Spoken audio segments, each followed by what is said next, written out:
Fue a finales del verano de 2005, en Fond du Lac, Wisconsin, en el medio oeste de Estados Unidos, donde comenzó la extraordinaria historia de Gina Gisi. Esta chica de 15 años era una chica del montón, estudiante brillante y estrella del equipo de voleibol del instituto. El 12 de septiembre comenzó como cualquier otro domingo. La familia se acercó a la iglesia de San Patricio, no muy lejos de su casa, para la misa dominical. 2 años después, todavía aprendiendo a andar y hablar de nuevo, Gina Gisi vuelve allí con sus padres para recordar lo que ocurrió. Fue un pequeño murciélago negro. Creo que vino de allí arriba y empezó a revolotear por todas partes.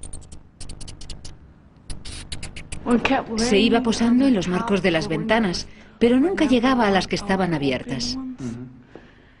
Entonces empezó a volar cada vez más bajo. La gente lo tenía que espantar con sus sombreros. Alguien lo había golpeado. Nosotros no nos dimos cuenta, pero había caído al suelo en la parte de atrás y claro, a ella le encantan los animales. Le dije a mi madre, ¿puedo cogerlo y sacarlo fuera? Quería ayudarlo, pero también creía que sería guay tocar a un murciélago. Así que lo cogí y me fui fuera. Y justo cuando estaba saliendo por la puerta, me mordió en el dedo. Lo solté, pero se me agarró al dedo. Como me hacía mucho daño, agité la mano y me deshice de él. No le di más importancia. Desde ese preciso instante, el malévolo virus empezó a infectar a Gina. El de la rabia es el único virus invisible al sistema inmunológico. Se esconde en los nervios y los utiliza como atajo hasta el cerebro. Todos los mamíferos podemos ser víctimas de la rabia, no solo los murciélagos. El sello distintivo de la rabia es la forma en que vuelve locas a sus víctimas. Antes de acabar con ellos, la rabia usa a los anfitriones para infectar a la siguiente víctima. En el Centro para el Control de Enfermedades de Atlanta, Estados Unidos, donde se coordina la lucha mundial contra todas las epidemias, el Dr. Ruprecht es el responsable de las investigaciones sobre la rabia. Además de ser una de las enfermedades infecciosas más antiguas, la rabia cuenta con el triste récord de ser el que más muertes por infección provoca. Y eso es algo que con frecuencia tenemos que explicar a la gente. Cuando hablamos de un caso de rabia, hablamos en su mayoría de un perro muerto, un mapache muerto, un ser humano muerto. Existe una vacuna para la rabia, pero a esta mujer no se la pusieron a tiempo. Si la vacuna no se inocula en un plazo de 24 horas a partir de la infección, si empiezan a aparecer los primeros síntomas, ya es demasiado tarde. Nada puede salvarte. Ni John ni Ann Gisi sabían nada de todo esto. Cuando lo vimos, no era más que Un pinchazo. un pinchacito, como un corte en un papel. Sangraba, pero lo limpiamos al llegar a casa. No era nada grave. O eso pensamos. Este incidente enseguida se olvidó. Los Gisis tenían otras cosas en que pensar.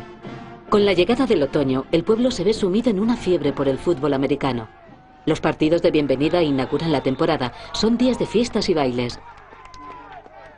Gina no acudió a ningún médico. Estaba impaciente por celebrar Halloween. Las calles del centro ya estaban engalanadas con las típicas calabazas cuando Gina empezó a notar los primeros síntomas de lo que se convertiría en su propia historia de terror.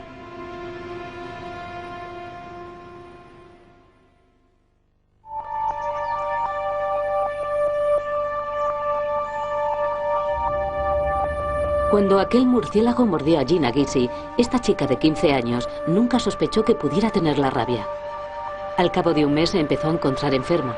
Aunque sus padres no lo sabían, le quedaban tan solo unos días de vida. Una vez que aparecen los síntomas de la rabia, nadie que no haya sido vacunado ha logrado sobrevivir. Al cabo de unas 3 semanas empezó a notar un hormigueo en el brazo. Ni siquiera podía describir cómo era. Decía que era como tener hormigas de verdad. Nosotros pensábamos que sería un pinzamiento en un nervio o algo así, ni nos acordamos del murciélago. El hormigueo que sentía Gina significaba que el virus estaba en movimiento, que se desplazaba por sus nervios con dirección a la médula espinal y al cerebro. Una semana más tarde se empezó a encontrar muy cansada, como si estuviera catarrada. La mano le empezaba a temblar un poco y arrastraba ligeramente las palabras. Si la persona no sabe que está infectada, o si no se da cuenta del peligro del contacto con un animal rabioso, al principio aparecen síntomas muy vagos, como los de la gripe. Cuando te das cuenta de que es algo más grave que un simple resfriado, se acabó. Te conviertes en una estadística más. Esto era lo que le esperaba a Gina. Pero nadie pensaba en la rabia en un país como Estados Unidos. En el hospital le hicieron algunas pruebas. Nos estábamos asustando mucho. Sí, pero todo ocurría tan deprisa. No fue algo que se alargara durante semanas. Todo ocurrió cuando fue al hospital durante el fin de semana, así que creímos que era grave. Pero no algo de vida o muerte. Uno no piensa eso. Y entonces, casi al cabo de un mes de la mordedura, Gina empezó a ver doble. Los médicos comenzaron a hacerle pruebas de todas las enfermedades posibles, pero no de la rabia. Quería jugar el partido de voleibol. Era el último de la temporada. Jugábamos contra un equipo importante. Era un partido importante. Estábamos calentando y yo estaba haciendo remates y golpeando la pelota. De repente me la tiraron y vi dos pelotas y pensé, ¿cuál es la de verdad? Así que nos fuimos a casa y ya no recuerdo nada más después del partido. La incertidumbre atenazaba la espera de los padres de Gina en el hospital. No teníamos motivos para pensar que fuera nada verdaderamente grave, porque todas las pruebas importantes que le estaban realizando daban negativo. Fue en ese momento, una vez descartadas todas las demás posibilidades, cuando por fin la madre de Gina recordó la mordedura del murciélago. No sé por qué. Le dije que hacía poco le había mordido un murciélago. El médico se puso blanco, en serio. Me preguntó cuándo había ocurrido y le dije que hacía un mes. Y bueno, me pidió que le contara cómo había sido y todo eso. Repasó todos sus síntomas de nuevo y nos dijo, enseguida vuelvo. Si era rabia, Gina alcanzaría la fase terminal de la enfermedad en cuestión de días. El médico local se dio cuenta de que necesitaría ayuda. Una vez que la rabia hace presa de las víctimas, invade su cerebro y las convierte en transmisoras del virus. Echan espuma por la boca y se agitan, horrorizadas ante lo que les está pasando. Basculan entre el delirio y la cordura. Si desconectaba el cerebro de Gina, quizá le podría dar tiempo al sistema inmunológico para que se deshiciera del virus. Le induciría el más profundo de los comas y le impediría al virus la posibilidad de matar a Gina, matándola él mismo.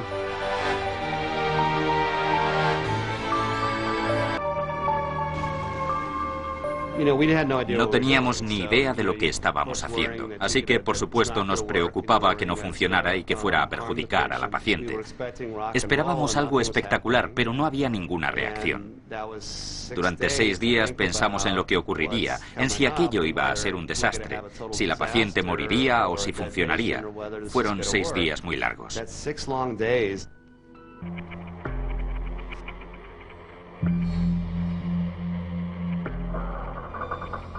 Cuando la sacamos del coma y no se movía ni respondía al dolor, pensé que habíamos conseguido un cuerpo sano, pero vegetativo.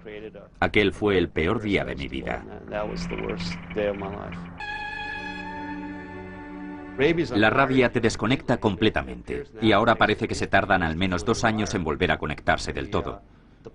La habíamos desenchufado y luego la habíamos vuelto a enchufar, así que cuando volvió tenía que aprender todo otra vez.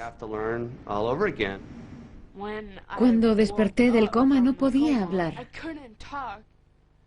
No podía emitir ningún sonido.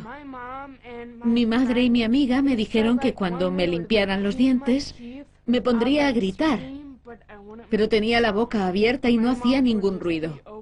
Se notaba que estaba gritando y se me saltaban las lágrimas, pero no emitía ningún sonido. Era todo muy raro. Intentaba gritar, pero no salía nada de su boca. Daba miedo. Se podía ver lo mucho que sufría. Me sometieron a terapia y me dolió muchísimo, porque tenía los músculos muy tensos. Me dolía al moverlos.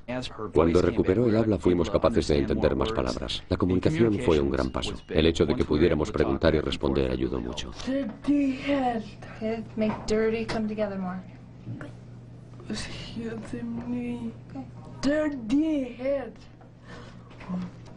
Gina era la primera superviviente de la rabia. Había vuelto de entre los muertos rodeada de cámaras, pero había pagado un precio terrible por su vida. La primera vez que salió del hospital, la llevamos en la silla de ruedas hasta la puerta. Está feo decirlo, pero era un caso perdido. No coordinaba ningún movimiento, estaba condenada a una silla de ruedas y apenas hablaba. La llevamos a casa. La sentamos en el sofá e intentamos pensar en lo que íbamos a hacer. ¿Cómo la llevamos de acá para allá? Pero enseguida comenzó a gatear y al poco tiempo ya daba sus primeros pasos. Fue capaz de ponerse en pie. Daba pasitos como lo hacen los bebés. Lo que lo hacía soportable era que cada día lograba hacer algo más.